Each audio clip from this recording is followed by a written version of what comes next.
ਮੈਨੂੰ ਹੁਸਨਾ ਦੀ ਰਾਣੀ ਦੇ ਕਿਤਾਬ ਮਿਲਦੇ, ਮੈਂ ਮਿਲਾਂ ਨਾ ਕਿਸੇ ਨੂੰ ਮੇਰੇ ਖਾਬ ਮਿਲਦੇ, ਮੇਰੇ ਖਾਬ ਮਿਲਦੇ। ਵੇ ਮੈਂ ਕੇਤਕੀ ਦੇ ਫੁੱਲਾਂ ਦੀ ਸੁਗੰਧ ਲੱਗਦੀ, ਕੁੜੀ ਜਦੋਂ ਬੋਲਦੀ ਤਾਂ ਖੰਡ ਲੱਗਦੀ, ਖੰਡ ਲੱਗਦੀ। ਸਾਰੇ ਕਹਿੰਦੇ ਅੰਬਰਾਂ ਦਾ ਚੰਦ ਲੱਗਦੀ, ਚੰਦ ਲੱਗਦੀ। ਕੁੜੀ ਜਦੋਂ ਬੋਲਦੀ ਤਾਂ ਖੰਡ ਲੱਗਦੀ, ਖੰਡ ਲੱਗਦੀ।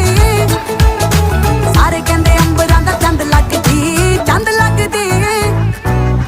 ਨਾਲੇ ਟਿੱਕੇ ਆਉਂਦੇ ਮੈਨੂੰ ਗਿਫਟਾਂ 'ਚ, ਕਹਿੰਦੇ ਲਾ ਕੇ ਰੱਖੋ ਜੀ ਨਜ਼ਰ ਲੱਗ ਜਾਵੇ ਨਾ। ਪਰੀਆਂ ਨੂੰ ਮਾਤ ਮੇਰਾ ਹੁਸਨ ਪਾਵੇ ਜੀ ਪਾਵੇ, ਅਜੇ ਕੁੜੀ ਵਾਲਾ ਕੁਝ ਲਾਵੇ ਨਾ। ਮੋਟੀ ਮੋਟੀ ਅੱਖ ਮੇਰੀ ਕਰਦੀ ਅਟੈਕ, ਮੈਨੂੰ ਦੇਖ ਦੇਖ ਬਿਨਾ ਪੀਤੇ ਹੋਈ ਜਾਣ ਟੈਡ। ਜਿਹੜੀ ਸੌਖੀ ਨਹੀਂ ਆ ਖੁੱਲਦੀ ਉਹ ਗੰਢ ਲੱਗਦੀ, ਕੁੜੀ ਜਦੋਂ ਬੋਲਦੀ ਤਾਂ ਖੰਡ ਲੱਗਦੀ।